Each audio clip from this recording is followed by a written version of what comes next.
Hi, ಎಲ್ಲರಿಗೂ ನಮಸ್ಕಾರ. ಇವತ್ತು ನಾವು ಮನೆಯಲ್ಲಿಯೇ ರುಚಿಕರವಾದ ಹಾಗೂ ಪೋಷಕಾಂಶಗಳಿಂದ ತುಂಬಿದಂತಹ ಹೆಸರುಬೇಳೆ ಸಬ್ಬಕ್ಕಿ ಪಾಯಸ ಮಾಡೋದು ಹೇಗೆ ಅಂತ ಹೇಳಿ ನೋಡ್ಕೊಂಬರೋಣ.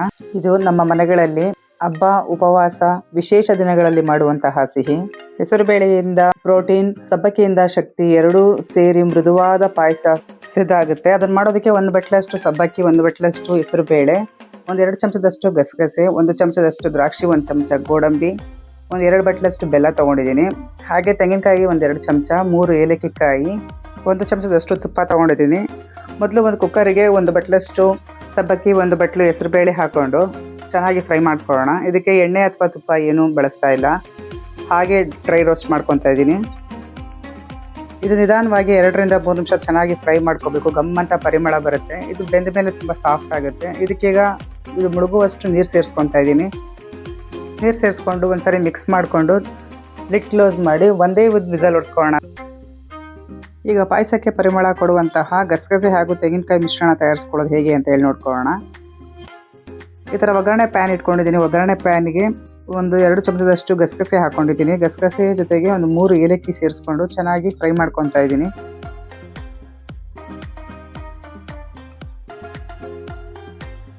ಇದು ಚೆನ್ನಾಗಿ ಫ್ರೈ ಆದಮೇಲೆ ಸ್ಟವ್ ಆಫ್ ಮಾಡ್ಕೊತಾ ಇದ್ದೀನಿ. ಸ್ಟವ್ ಆಫ್ ಮಾಡ್ಕೊಂಡ್ಮೇಲೆ ಇದಕ್ಕೆ 10 ಗೋಡಂಬಿ ಸೇರಿಸ್ಕೊತಾ ಇದ್ದೀನಿ. ಹಾಗೆ ನೀರು ಹಾಕ್ಕೊತಾ ಇದ್ದೀನಿ.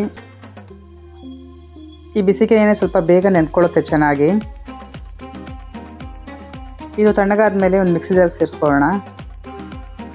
ಜೊತೆಗೆ ಇದಕ್ಕೆ 1-2 ಚಮಚದಷ್ಟು ತೆಂಗಿನಕಾಯಿ ಸೇರಿಸ್ಕೊಂಡು ನುಣ್ಣಗೆ ಪೇಸ್ಟ್ ರೀತಿ ರುಬ್ಕೊಳ್ಳೋಣ. ಇದು ಪಾಯಸಕ್ಕೆ ಕ್ರೀಮಿನೆಸ್ ಕೊಡುತ್ತೆ. ನೋಡಿ, ಇದಾಗಿದೆ. ಈ ರೀತಿ ನುಣ್ಣಗೆ ಪೇಸ್ಟ್ ಮಾಡ್ಕೋಬೇಕು. ಈ ಕುಕ್ಕರ್ ತಣ್ಣಗಾಗಿದೆ.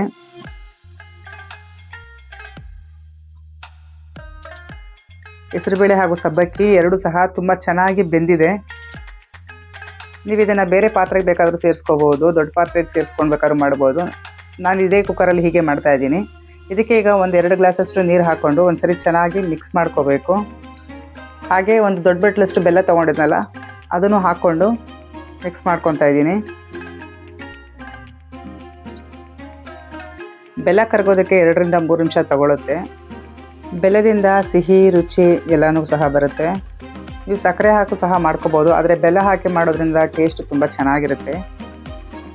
ಇನ್ನು ಯಾರೆಲ್ಲ ನನ್ನ ಚಾನಲ್ ಸಬ್ಸ್ಕ್ರೈಬ್ ಮಾಡಲು ಪ್ಲೀಸ್ ಸಬ್ಸ್ಕ್ರೈಬ್ ಮಾಡ್ಕೊಳ್ಳಿ. ಹಾಗೆ ಬೆಲ್ ಐಕನ್ ಪ್ರೆಸ್ ಮಾಡೋದನ್ನ ಮರಿಬೇಡಿ. ಫೇಸ್ಬುಕ್ ಮತ್ತು ಇನ್ಸ್ಟಾಗ್ರಾಮಲ್ಲೂ ಸಹ ನಮ್ಮ ಪೇಜ್ ಫಾಲೋ ಮಾಡಿ.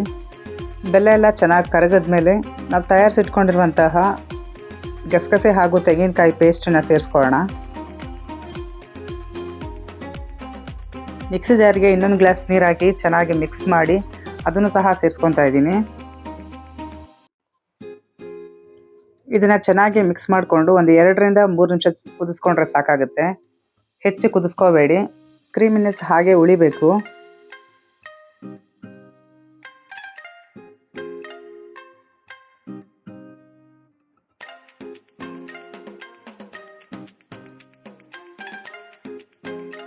ಕೈ ಬಿಡ್ದಂಗೆ 1-2 ನಿಮಿಷ ಹೀಗೆ ತಿರುಗಿಸ್ತಾ ಇರಿ.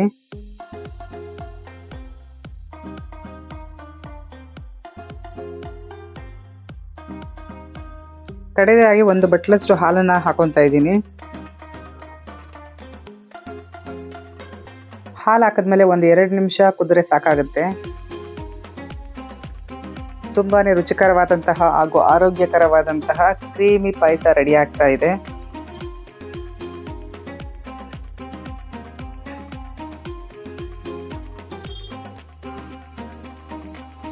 ಒಗ್ಗರಣೆ ಹಾಕಿದ್ರೆ ಪಾಯಸದ ರುಚಿ ಇನ್ನೂ ಡಬಲ್ ಆಗುತ್ತೆ. ಅದಕ್ಕೋಸ್ಕರ ನಾನಿಲ್ಲಿ ಒಂದು ಪ್ಯಾನಿಗೆ 1 ಸ್ಪೂನಷ್ಟು ತುಪ್ಪ ಹಾಕ್ಕೊಂಡು, ತುಪ್ಪ ಕಾದ ನಂತರ ದ್ರಾಕ್ಷಿ ಮತ್ತು ಗೋಡಂಬಿ ಹಾಕ್ಕೊಂಡು ಚೆನ್ನಾಗಿ ಫ್ರೈ ಮಾಡ್ಕೊತಾ ಇದ್ದೀನಿ. ನೋಡಿ, ಇದೆಲ್ಲ ಈ ರೀತಿ ದುಂಡುಗೆ ಫ್ರೈ ಆಗಬೇಕು. ಇದಾಗಿದೆ. ಈಗ ಇದನ್ನು ಪಾಯಸಕ್ಕೆ ಸೇರಿಸ್ಕೊಳ್ಳೋಣ. ಗೋಡಂಬಿಯ ಕ್ರಂಚಿ, ದ್ರಾಕ್ಷಿಯ ಸಿಹಿ ಪಾಯಸಕ್ಕೆ ವಿಶೇಷ ಸ್ವಾದ ಕೊಡುತ್ತೆ. ಸಿದ್ಧ ಆಯಿತು ಹೆಸರುಬೇಳೆ ಸಬ್ಬಕ್ಕಿ ಪಾಯಸ. ಇದು ಬಾಯಲ್ಲಿ ಕರಗುವಷ್ಟು ಮೃದು, ಬೆಲ್ಲದ ಸಿಹಿ, ಗಸಗಸೆಯ ಸುವಾಸನೆ, ಕುಟುಂಬದ ಎಲ್ಲರಿಗೂ ಇಷ್ಟವಾಗುವಂತಹ ಡೆಸರ್ಟ್. ಹಬ್ಬ, ಉಪವಾಸ, ವಿಶೇಷ ಊಟ ಎಲ್ಲದಕ್ಕೂ ಸೂಪರ್ ಈ ಪಾಯಸ. ನಿಮ್ಮ ಮನೆಯಲ್ಲಿ ಒಮ್ಮೆ ಟ್ರೈ ಮಾಡಿ. ರೆಸಿಪಿ ಇಷ್ಟ ಆಗಿದರೆ ಲೈಕ್ ಮಾಡಿ, ಶೇರ್ ಮಾಡಿ, ಹಾಗೆ ಚಾನಲ್ನ ಸಬ್ಸ್ಕ್ರೈಬ್ ಮಾಡೋದನ್ನು ಮರಿಬೇಡಿ. Thanks for watching.